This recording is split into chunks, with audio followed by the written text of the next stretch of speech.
Hi, this is Vicki from Learning Home Volunteers, and welcome to our learning session on winter. Brr. My children love winter. They love winter foods, soup, hot bread, and the special foods around the holidays. And I'm sure when they were younger, like yours, they loved the time off of school. I like the darkness, and the lights make me feel like it's just right to be sitting with my family playing a game or reading a book. For some places, it means snow, warm clothes, and warm food. And well, we are all going to pretend that all of those things can happen in our winter session. To help us imagine those cold scapes, we have a great number of great books. Our first book is The Mitten, which is by an author, Jane Brett, and about a little boy who has his grandmother knit some white mittens. She's dubious about the idea of white mittens being used outside on white snow and is worried that he will lose them and not be able to find them.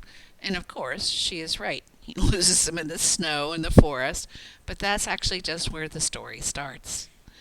Our next book is a wordless book entitled The Snowy Day by Ezra Cat Jack Keats, and is about a little boy who wakes up, notices that it snowed outside during the night, so he bundles up and goes out to explore.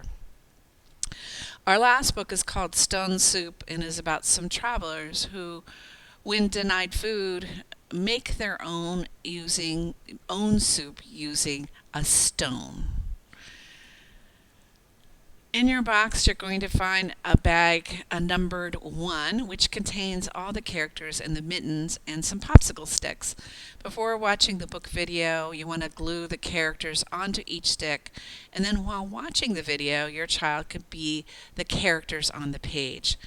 Children love this idea of being the hero of the page, which of course embeds them right into the story, making it more exciting for them.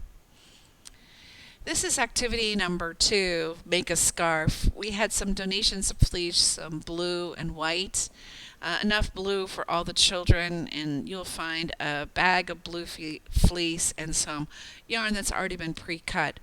The child is going to add the fringe to the scarf by threading the yarn through the slots. And on this last picture, you could see there are 3 or 4 slots at both ends of the scarves, and we're going to actually thread the yarn through those slots to make the fringe for the scarf.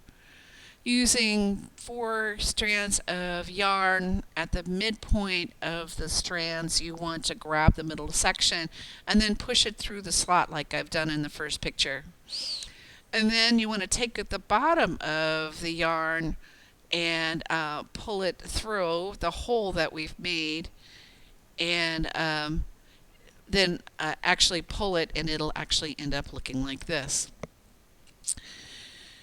Um,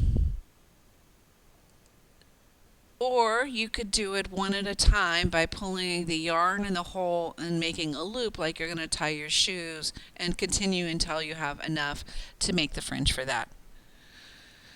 So that's how we're going to make scarves. There are some also adult type of scarves so they could make one for you.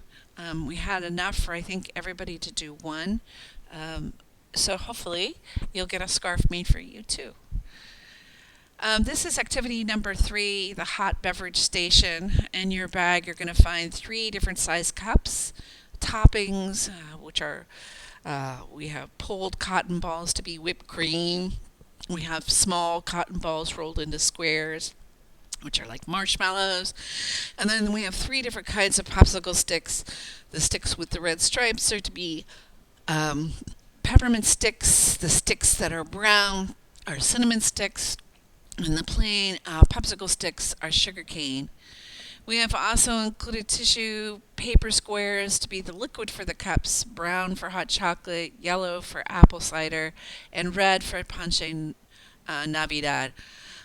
We also made a banner that has little pencil marks with the letters that says drink shop. Now you can obviously erase these and replace it with the child's name or the Spanish version of whatever you named the shop.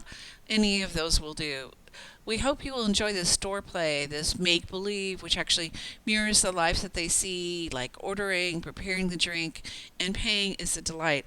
They love to do things that they see in that happens actually in their lives. Um, this is activity number 4. We're going to be making snow dough, which is actually a form of Play-Doh by mixing hair conditioner with the dry ingredients in your box. Now, once mixed, you should have enough to make a snowman of your own, and in that bag you're going to find a bunch of accessories which I think will help: a hat, a nose, some eyes, sticks, some beads, a felt scarf. um, I can't wait to see what they do and what they create.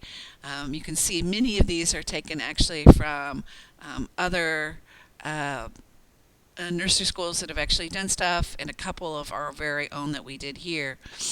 I find that children really like to see their choices of items, their options to be spread out separately.